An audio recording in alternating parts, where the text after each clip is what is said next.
गौरैया एक छोटी सी शांति प्रिय पक्षी है, लेकिन यही नन्ही गौरैया एक समय 4 करोड़ लोगों की मौत का कारण बनी थी। ऐसा कहा जाता है कि हम गलतियों से सीखते हैं, लेकिन जब देश की सरकार भविष्य के बारे में सोचे बिना कोई निर्णय लेती है तो ये न केवल गलत है बल्कि सरासर मूर्खता भी है। इसका परिणाम देश के लाखों लोगों को भुगतना पड़ती है।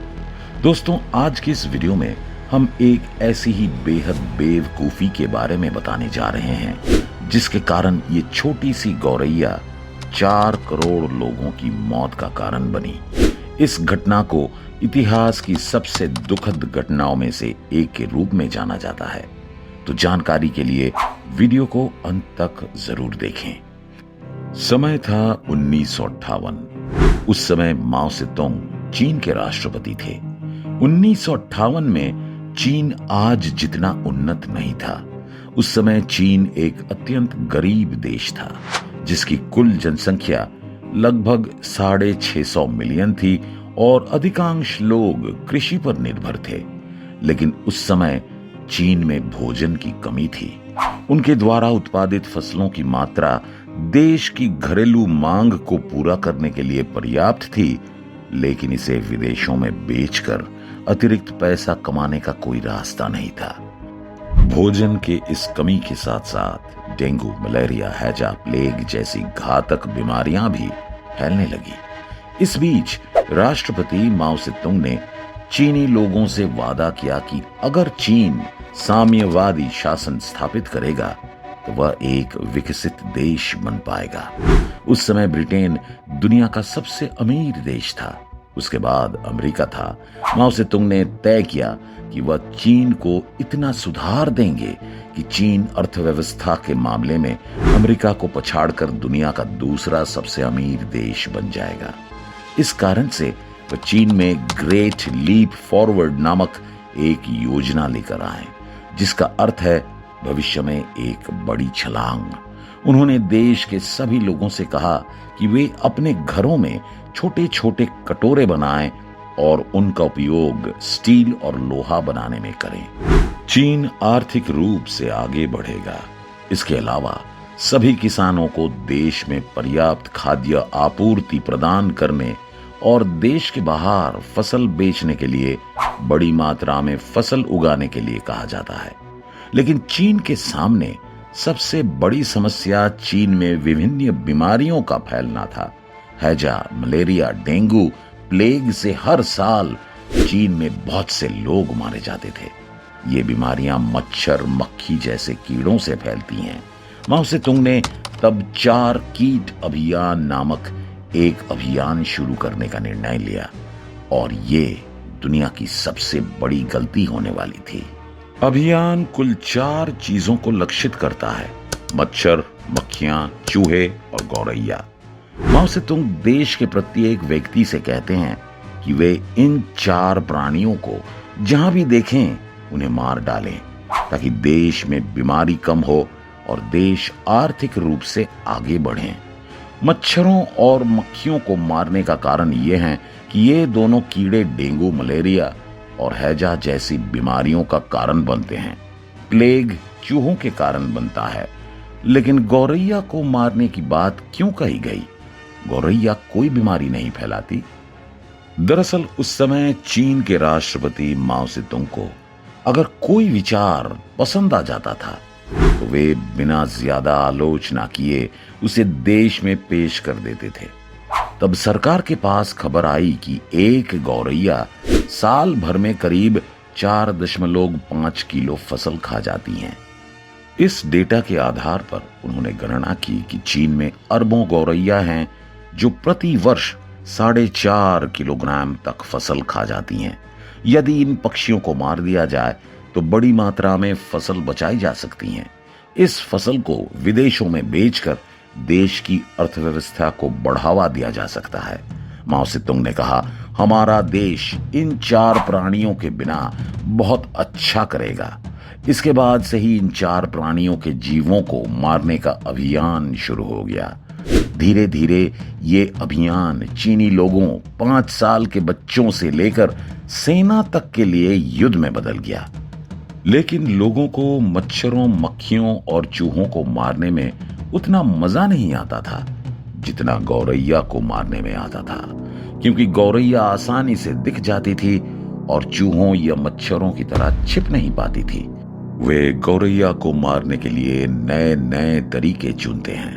उनमें से एक था ढाक ढोल बर्तन बजाकर पक्षियों को डराना। शोर से घबराकर पक्षी जमीन पर नहीं उतरते थे, बल्कि लगातार आकाश में उड़ने से थककर जमीन पर गिर पड़ते थे। तब लोग उन पर कूद पड़ते थे और उन्हें मार डालते थे।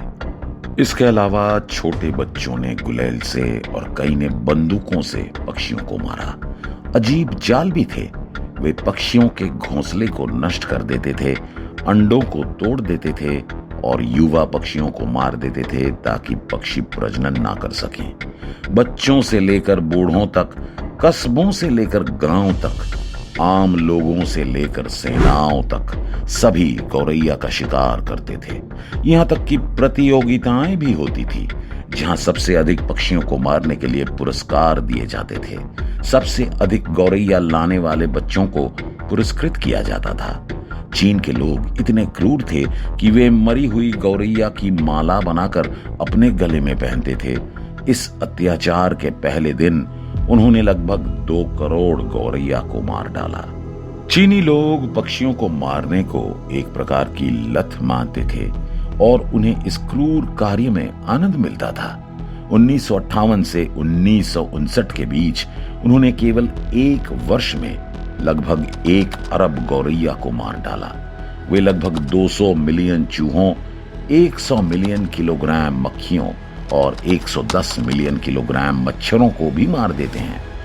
उस समय की एक घटना उल्लेखनीय है, जब गौरैया के एक समूह ने चीनियों से बचने के लिए बीजिंग स्थित पोलिश दूतावास के अंदर शरण ली थी। लोगों ने पक्षियों को मारने के लिए दूतावास में घुसने की कोशिश की, लेकिन उन्हें रोक दिया गया। इसके बाद चीनियों ने दूतावास को चारों तरफ से घेर लिया और जोर जोर से झांझा बजाने लगे।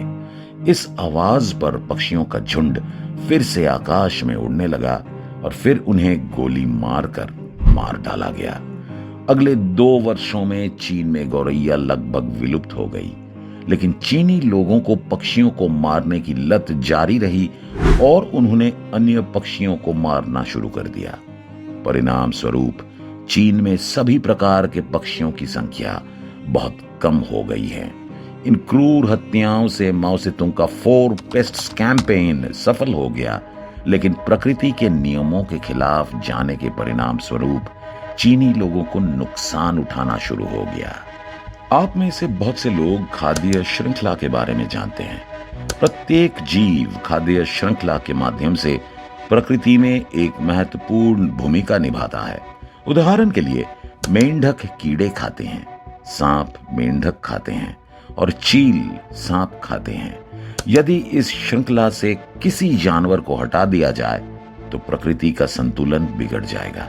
उदाहरण के लिए चीलों को जंगल से हटाने से सांपों की संख्या में वृद्धि होगी। पुनः यदि पृथ्वी से सभी सांपों को मार दिया जाए तो मेंढकों की संख्या बढ़ जाएगी। यदि खाद्य श्रृंखला बाधित हो गई तो प्रकृति भयानक रूप धारण कर लेगी। चीनी लोगों ने प्रकृति के नियमों का उल्लंघन किया। उन्होंने कई गौरैया और अन्य पक्षियों को मार डाला, जिससे वे लगभग विलुप्त होने की कगार पर पहुंच गए। उस समय किसी ने नहीं सोचा था कि ये पक्षी फसलों को नुकसान पहुंचाने वाले कीड़ों को खाते हैं। परिणाम स्वरूप पक्षियों की अत्यधिक हत्या के कारण चीन में कीटों की संख्या में कई गुना वृद्धि हुई, जिनमें से सबसे खतरनाक चींटी थी। वे समूह में आते थे और कुछ ही सेकंड्स में हजारों एकड़ फसल नष्ट कर देते थे और फिर अगले गांव पर हमला कर देते थे। चीनी लोग ऐसी भयानक स्थिति की कल्पना भी नहीं की थी। चींटियों का झुंड इस हद तक बढ़ गया कि 1 साल के भीतर पूरे चीन में बड़ी फसल बर्बाद हो गई। कीटनाशकों के प्रयोग से कोई लाभ नहीं हुआ। चीन के लोग प्रकृति के नियमों में हस्तक्षेप करने का परिणाम भुगत रहे थे। लगातार फसल खराब होने से चीन में भोजन की कमी हो गई और पूरे देश में अकाल फैल गया। लोग फसल के एक एक दाने के लिए रोने लगे। इस दौरान लोग पत्तियां, जड़ें और यहां तक कि मिट्टी भी खाना शुरू कर देते हैं। इस भयानक स्थिति को देखकर माओ सेतुंग को एहसास हुआ कि गौरैया फसलों को खाकर नुकसान पहुंचाने से ज्यादा फायदा करती थी विभिन्न कीड़ों को खाकर। इसलिए उन्होंने गौरैया को मारने पर प्रतिबंध लगा दिया, पर तब तक बहुत देर हो चुकी थी। भोजन की कमी के कारण अगले 2 वर्षों में चीन में पड़े अकाल में लगभग 40 मिलियन लोग मारे गए। हालांकि चीनी सरकार ने मरने वालों की संख्या को गुप्त रखा और दुनिया को बताया कि केवल चीन में ही 1.5 लाख लोगों की मौत हुई। वे इन मौतों का कारण प्राकृतिक आपदाओं को मानते हैं। इसके बाद अकाल पर कई अध्ययन किए गए। इन अध्ययनों से पता चलता है चीनी सरकार ने मौतों की संख्या में काफी कमी की है। 1940 में जन्मे एक चीनी पत्रकार यांग जिसेन ने अकाल को करीब से देखा। उन्होंने अपनी पुस्तक टुम्बस्टोन द ग्रेट चाइनीज फेमीन में इस पर विस्तार से चर्चा की है और मरने वालों की संख्या 3 से 4 मिलियन बताई है। हालांकि चीनी सरकार ने इस किताब पर प्रतिबंध लगा दिया है। आज भी चीन में इस भयानक अकाल की चर्चा नहीं होती।